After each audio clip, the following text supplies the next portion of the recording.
Today we're looking at Mark chapter 6, and again in the story of Jesus here. And he just got back from raising this girl from the dead, and like I said, he kept it on the down low. He had gone in with this guy named Jairus, and went into the daughter, and of course she was dead, verifiable, and they were all mourning, and he comes in and goes, "Why are you doing all of this and weeping? She's not dead, she sleeps." And they laughed him to scorn, but he goes in and raises her from the dead. Like I said before last time, they're going to come up and go, "Oh, we were wrong." I mean, it's a little bit of a hidden miracle.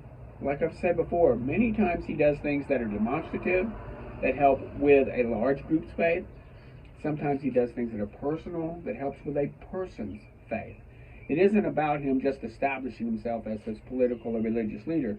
He cares about what helps the faith of the individual. He went forth with his disciples, and we get into, it was Sabbath day, and he was teaching in the synagogue, and many were astonished.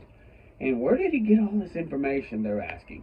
Isn't this Mary's son? Isn't the brother of James and Hoseas and Judas and Simon? Are not his sisters with him? And these are steps, of course. And they were offended by him. They were offended. You don't have the cred to be telling us what you're telling us.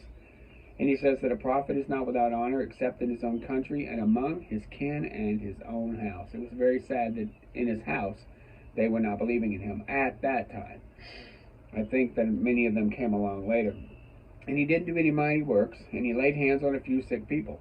Here they're like, an example of, well, why doesn't Jesus heal everybody? Because it's faith in him that creates the healing. It isn't him that does it.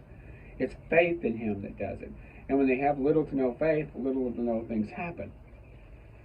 And he marveled at their unbelief and at their chosen unbelief. I will not believe what I'm seeing and experiencing. I will believe what I've been told. I will believe what I'm supposed to believe. And they had unbelief.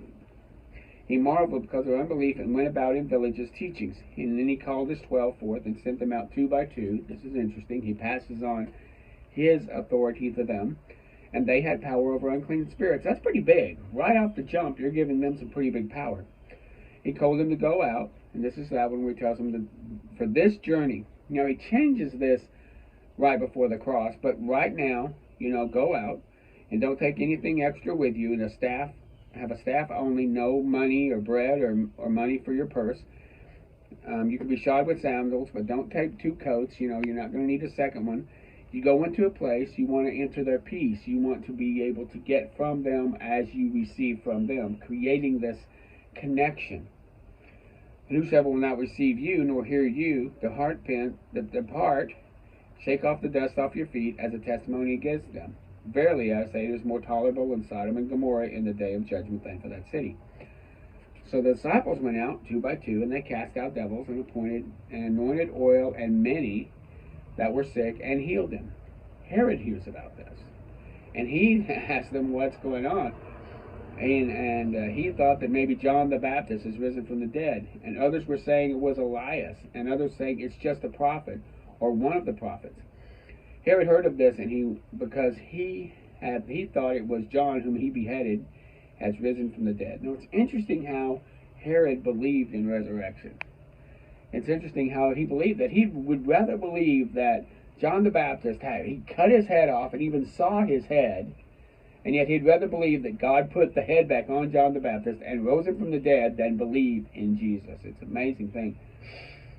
And he tells the story here, down to 29, where John was put in prison not because of anything he did wrong, but because he spoke against the illegal marriage of Herod and Herodias, who was also married to Philip at the time, and she was monkey branching up from one powerful man to another, and that was not allowed.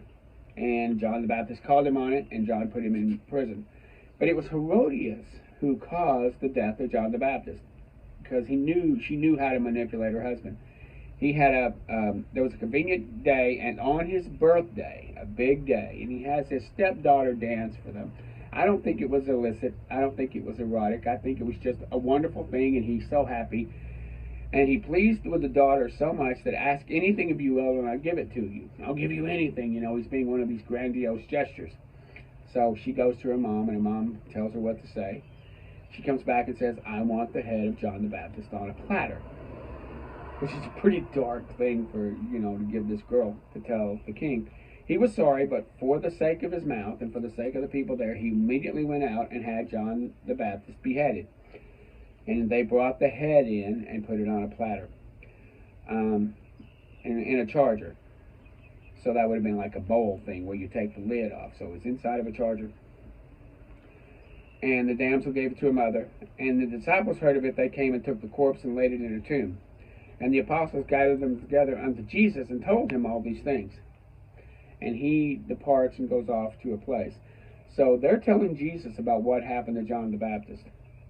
And he goes off to do his ministry, but he wants to reflect.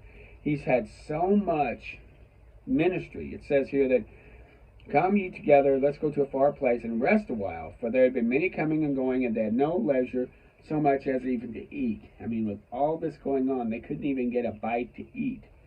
He's healing, they're healing, the sick are being healed. All this stuff is going on, they can't even eat.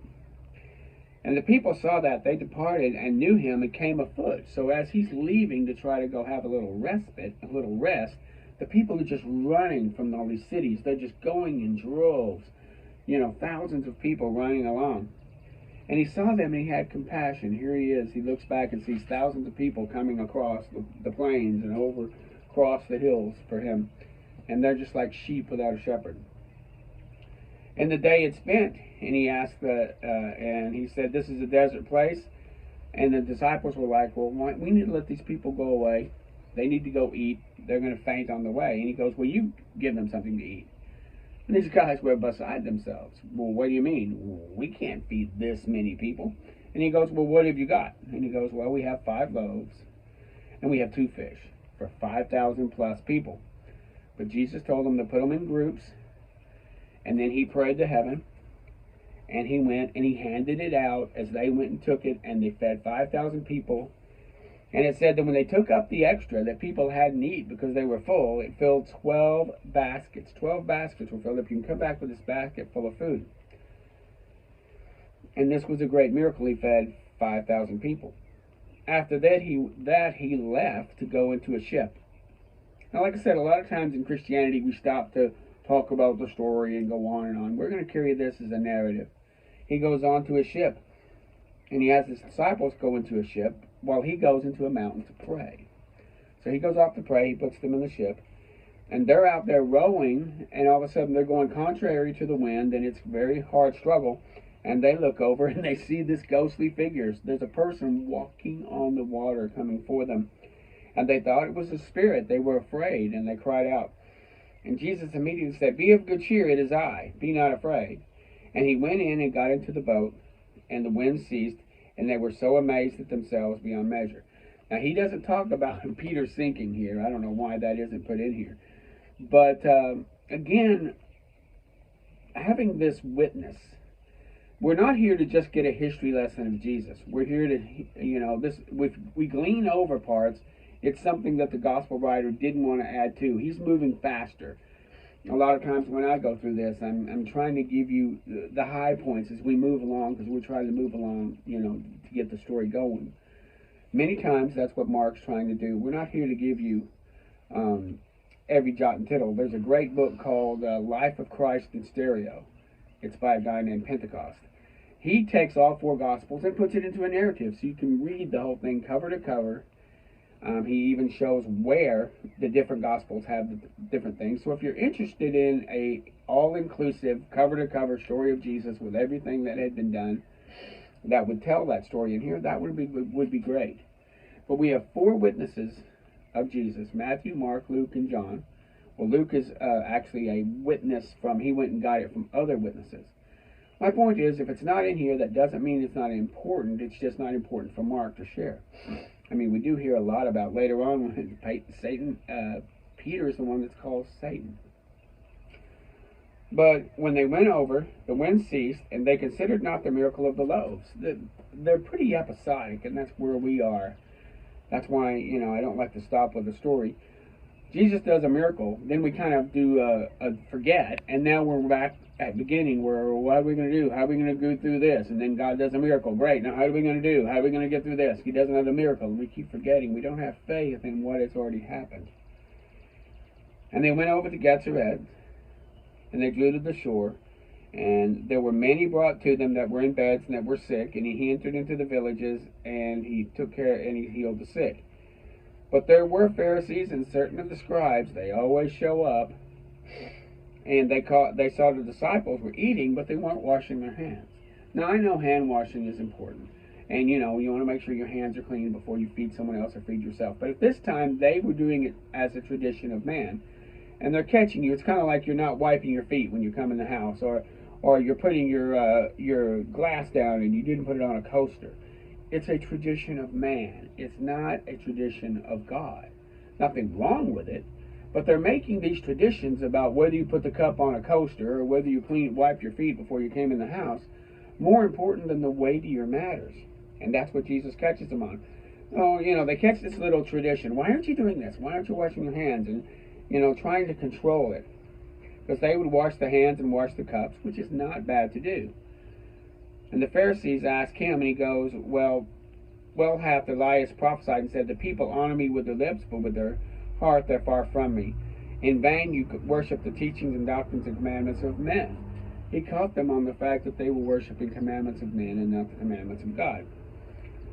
You reject the commandments of God. He uses an example. Moses says to honor your father and mother. But what happens is they would take what they were supposed to do to take care of their mother and father, and they would give it to the temple. And sorry, I can't take care of your mom and dad, but I will go ahead and meet my obligations to the temple. And he catches them on that, making the word of God of none effect through your traditions. Your traditions are robbing the power of God.